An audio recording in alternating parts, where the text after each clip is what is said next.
In this lesson, we're going to talk about the seedless plants. And let's look again at our three major categories. And this is how all plants are divided.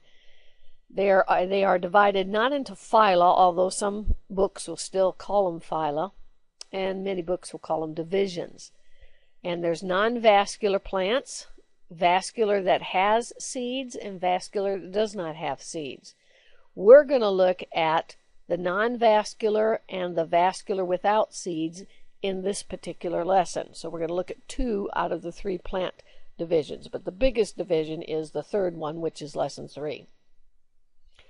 So non-vascular plants are in the division called Bryophyta, and you need to know that, and you need to know the three examples.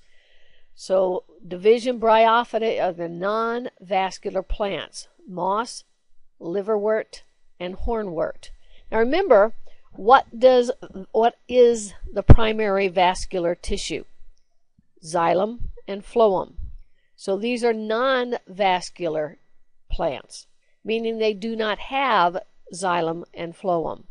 Well, what does that mean in a plant? What is the xylem and phloem? What does vascular tissue do in a plant? What does our vascular system do in us? Well, it transports material because we are a multicellular organism and we have so many cells that we have to have a system where nutrients, oxygen, waste, and so forth can be transported from one part of our body to another. And that's going to be true in many of the plants, but not in the phylum Bryophyta. And so because of that, they're not going to be very tall. If they were big and tall, they would need a vascular system to reach all of the cells. So these plants are called bryophytes from the phylum or from the division called Bryophyta. And it's interesting how, again, they pick these words because of the meaning and the characteristics. And Bryophyta means moss-like plant. And of course, there's various mosses and other plants that are like it in this category. Now, because they do not have vascular tissue, they do have to have water, they do have to have materials, they need to get oxygen, they carry out photosynthesis, they need carbon dioxide, and they need nutrients, and they need to get rid of their waste. So how are they going to do that if they do not have vascular tissue? Well, they're short, they're small, and so they're thin, and therefore that can take place. If it's water, it's going to take place by diffusion. By osmosis, which is diffusion. And if it's other materials, we just call it diffusion. So all of it can be referred to as diffusion.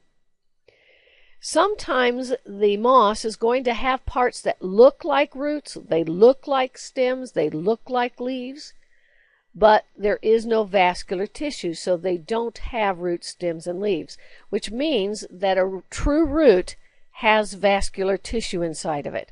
A true stem has vascular, has xylem and phloem in it. And a true leaf is going to have xylem and phloem. They're going to live near water. They're going to live in shady places where it's not too sunny, just where you went, hopefully, and found your moss for your moss terrarium. Now, just because a plant has the word moss in its name, it is not always moss.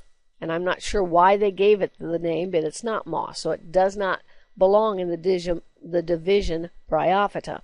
3 examples. Irish moss is an algae. Reindeer moss is lichen and a fungus. Lichen, which is a fungus and an algae. And then Spanish moss, which probably most of you are familiar with if you've ever been down in Savannah and those areas. It's a flowering plant, so it belongs with the vascular that produces seeds. So here's what they look like. Irish moss. Reindeer moss. If you go out in the woods, you should be able to find reindeer moss very easily. And then down in the southern division, the coastal, you would see the Spanish moss.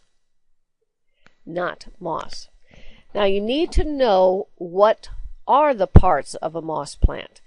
If they don't have roots, stems, and leaves, then what do we call these parts? Well, they have a leafy shoot.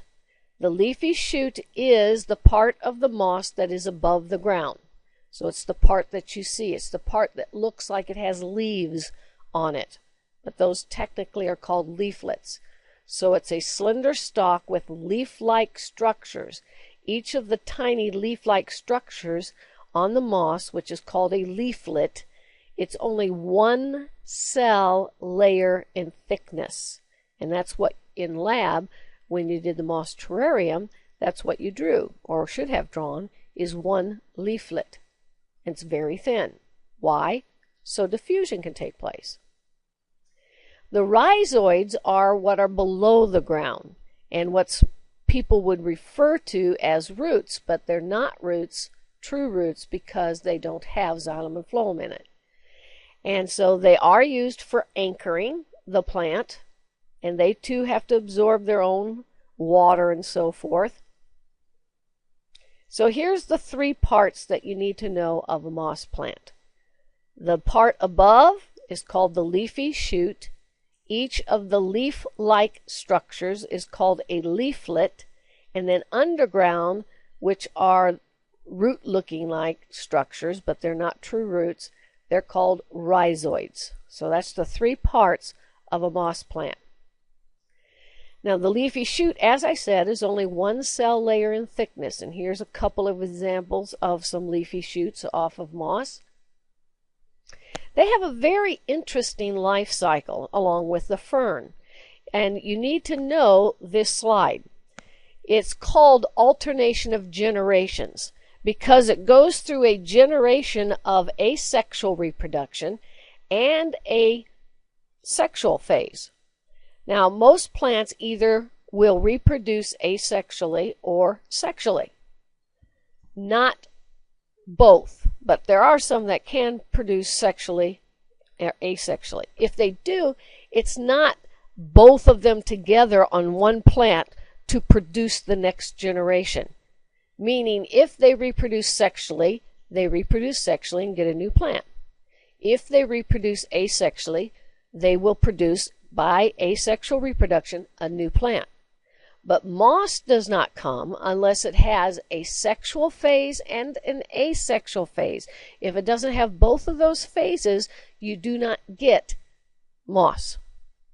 So it's called alternation of generations, the generations being the sexual and asexual phase. The sporophyte generation produces spores. Spores are a type of asexual reproduction.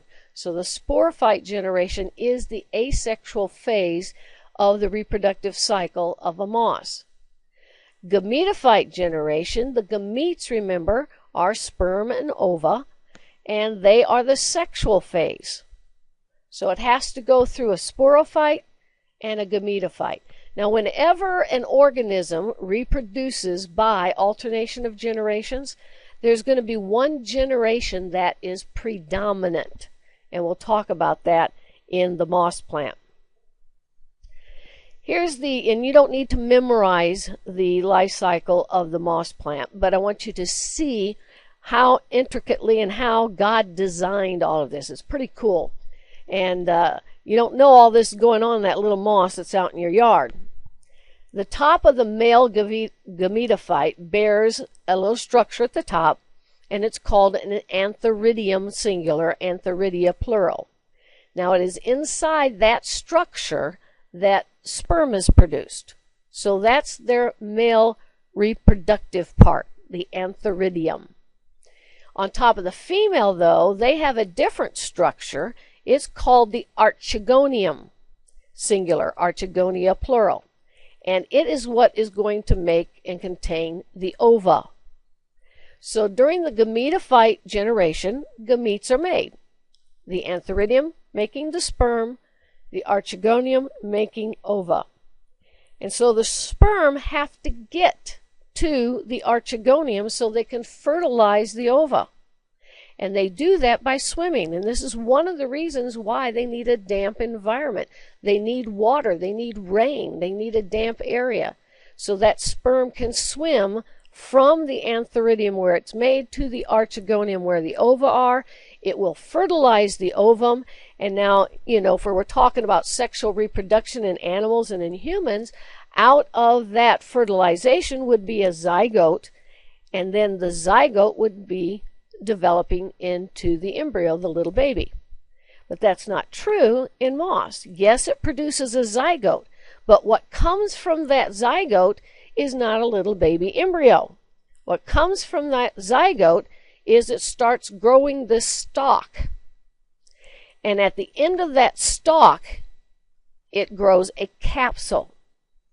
And the capsule is the structure where the spores are made. So that's called the sporophyte generation, whenever it is growing these stalks with the capsule. Now, why does it need a stalk? The stalk is to produce and make the capsule up higher so that when they're released, the spores can disperse further. So that's why they're on top of a stalk. So when it's mature, it actually blows its lid. The cap comes off, and those spores are going to be dispersed by air, by animals, by insects, and by the water. So when that spore gets in an area, in an environment, which is conducive to what it needs, dampness, all that kind of stuff. Now, what's going to happen out of that spore? Now, remember, spore has one cell of that organism, but in that one cell is the complete DNA for everything. So out of that spore grows what is called a protonema, a little tiny weird looking structure, which I'll show you on another page. Then from the protonema, that's where the parts that we know of as a moss, the leafy shoots, and the rhizoids will form, which would then be the beginning of the gametophyte generation. And then it starts over again. And if you look on this picture here, you can see the little drawing of a protonema. But above the dotted line, of course, is the stalk with the capsule, producing the spores, which are released when it blows its lid. That's the sporophyte generation. Then the spore, out of it comes a protonema. Out of it then forms the leafy shoots and the rhizoids. And that out of it could develop several plants, as you see, all connected. And then it will grow into either a male or a female moss plant. If it's a male moss plant, it's going to have an antheridium at the top of it. It's a female, it's going to have the archegonium. And that's the life cycle of a moss plant. Now here's some capsules that you can see. If you look to the left, that one has a capsule. Now the capsule came from a fertilized ovum, a zygote. So therefore, that is the top of a female plant. If you look to the right, which does not have the zygote, that is where the antheridium is. So that would be the male plant. Here's some capsules. They're all very different according to the kind of moss that it is. If you look at the one on the right, you can actually see all those little tiny spores being dispersed from that capsule. So it's blown its lid. Now another type of moss-like plant is called a liverwort. The liverwort is Marcantia. You don't need to know its scientific name or anything. It's a common liverwort. It has a Y-shaped thallus, and it has splash platforms. So if you see that little looking umbrella thing on top, that is to direct the water to the right places so that the alternation of generation, so the sperm can swim, and so that the plant can get the water that it needs. So they have these unique little splash platforms. And they also have, remember the liverworts, they're shaped like a liver. You can't see that too much in the plant below, but see where that umbrella is attached to? That would be like the liver lobe. Now there's some benefits to moss, and these you do need to know. One thing is they help to replenish soil. Where does soil come from? Soil comes from rock that are depleted and ground up. And the rhizoids will do that to rock. They also help to prevent soil erosion. Any plant would do that because of its roots or its rhizoids in and anchoring that soil would help to prevent erosion. One of the big benefits and a major, well, what would you call it, where they make money in the United States and other places, is from peat moss, or technically it's sphagnum. And it's used by gardeners. And remember, gardening is the #1 hobby in America. So it's used to pack plants for shipment. And in other countries where it's got a lot of sphagnum but not many trees, they will use it as fuel, also as insulators and that kind of stuff. And it keeps the stuff really well. I mean, there's reports in peat bogs of where humans have been found, like mummified from the peat bog and the peat moss, and have been preserved for over 1,000 years. And other things have as well. And in the past, of course, like if you were MacGyver, if you ever watched MacGyver, he was able to use things in nature to accomplish a lot of tasks when he got stuck in situations. Well, it has been used for surgical dressings because of its absorbent quality, and also it has this antibacterial and fungal resistance to it. So both of those things made it ideal for surgical dressing way back in the past. Now here's again a picture of sphagnum. It comes from the peat moss. It's actually the genus of many different types of mosses, as you can see there. And it's called peat moss because it primarily is found in peat bogs, which is the picture at the bottom. And the picture at the top is showing you some individual plants there, and then of course you can actually buy the peat moss because it's used to add into soil. Why would that be an advantage of adding peat moss to your soil? Well, think about one of its #1 qualities. It's absorbent, so it would hold water longer, and it would be drought resistant. And that's because it actually is made up of living cells and non-living cells. And those non-living cells are the ones that hold the water.